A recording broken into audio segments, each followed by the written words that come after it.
That technology may exist here in the United States, but for refugees in war zones who are amputees, finding even the most basic medical care is nearly impossible. Their care requires specialists and emotional support, not to mention prosthetics. Joining us via Skype from Frederick, Maryland is Daryl Gris-graber of Refugees International.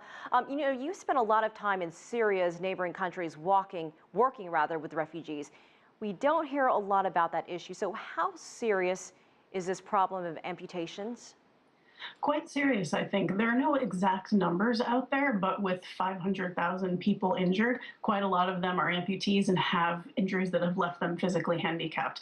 On every trip that Refugees International has made to the neighboring countries, we have definitely seen a significant number of people who are missing arms or legs or eyes in particular. Now, I mentioned a few minutes ago that a quarter of all those people in Syria wounded by explosive weapons suffer amputations.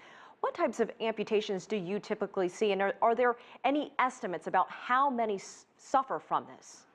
I have not heard exact numbers. Again, it's quite hard to get precise counts on this sort of thing. We have definitely, in the hospital rounds we've made, seen many amputated legs in particular, and a lot of them are the results of shelling and shrapnel problems. The problem of amputee refugees goes back decades, really, to when landmines were the biggest threat. And now we're seeing cluster bombs in Syria. That's been a huge problem. So why is it so hard to care for this group of refugees? Yeah. Well, consider that many people left Syria when they were injured, and they may have had field surgery, which means the amputation that was done and the subsequent care may have been imperfect. It may have been done in a hurry. It may have been done inadequately. There may not have, been medications available, and so there were infections.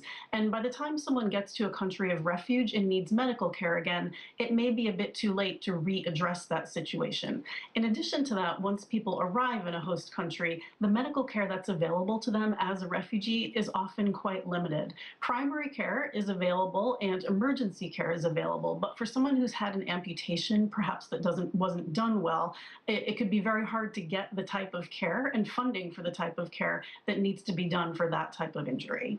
And we all know that this is a very long process.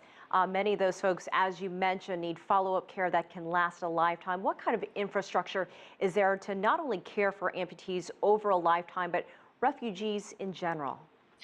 In general, there are health services, and it's quite different for Syrians from country to country. In the major hosting countries, there are 5 of them in the region now. I've been to a camp in Jordan, for example, where there is a great physical therapy clinic, and there's psychosocial care for follow-up for people who are amputees, for example. But in many cases, we're talking about healthcare systems that are really under strain, serving both the nationals and the Syrian refugees. And within Syria, as you can imagine, the healthcare system is quite far degraded at this point, and so the kind of care, intensive and long-term, that people need could be very hard to get. All right, Daryl Gris-graber of Refugees International, thanks for joining us from Thank you. Frederick, Maryland.